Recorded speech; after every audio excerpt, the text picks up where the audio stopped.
Your Excellency, the President of the Republic of Kenya, the Honorable Uhuru Muigai Kenyatta, Mama Martha and Mama Grace, and the entire family of Mzee Simeo Nyachae, Your Graces, Bishop and pastors present, all my colleague leaders, na watu wote wa Kisii, abantu bami ntombo ya more, mbuyamore naende.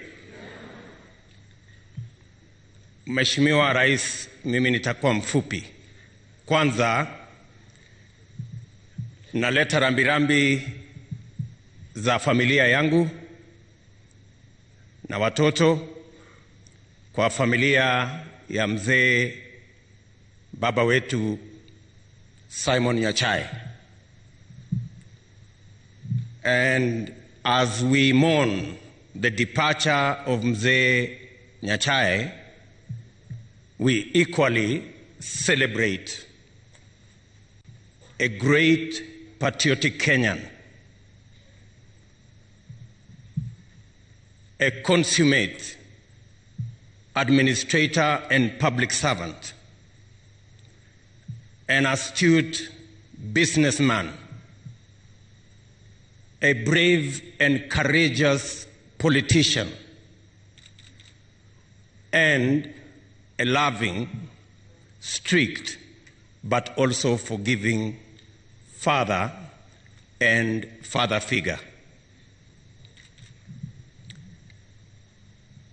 Despite the differences in age between me and Mzee Nyachae, as Charles has said, we had a relationship. And Michael, when he read Mzee's eulogy, he mentioned that Mzee was a very strict person. And occasionally, he took out the cane and straightened people. Michael did not mention the list of people who became either victims or beneficiaries of Mzee Nyachae's cane, because he ran the risk of including me in that list.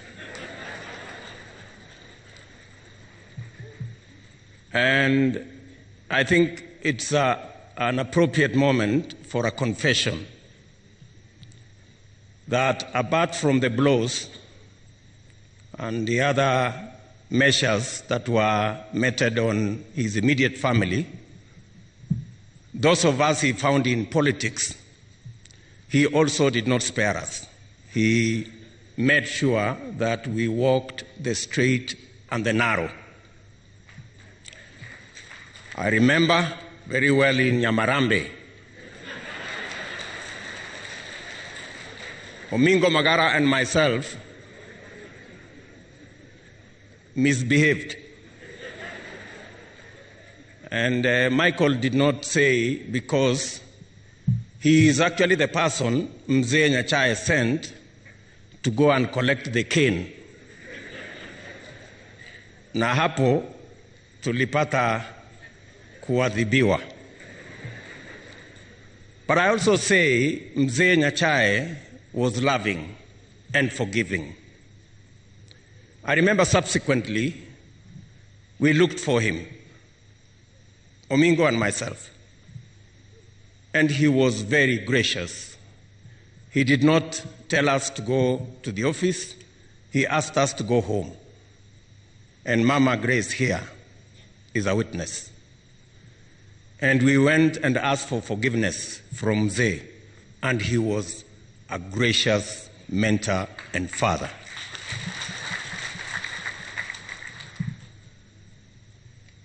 Subsequently, I remember again, we went, and Grace was again our host as we went to see Mzee Nyachae with President Uhuru Kenyatta. That time in 2012, we had many problems. And Mzee Nyachae gave us worthy counsel.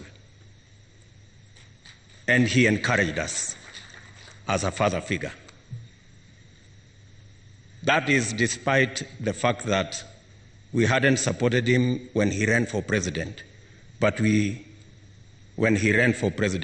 we went to seek for his counsel and support, he graciously agreed to support President Uhuru Kenyatta. And we are eternally grateful to him and to his family. Finally, as Mzee Nyachae rests, he speaks to us, and he speaks to us loudly. Looking at his life, he had the option of waiting to share what his father Mzee Nyandusi had. But he chose a different route, that instead of waiting to share what was there, he decided to create more. And that is why, with a humble posho mill, with a small bakery, he built a huge business empire that not only created opportunity, it created wealth, and it created jobs.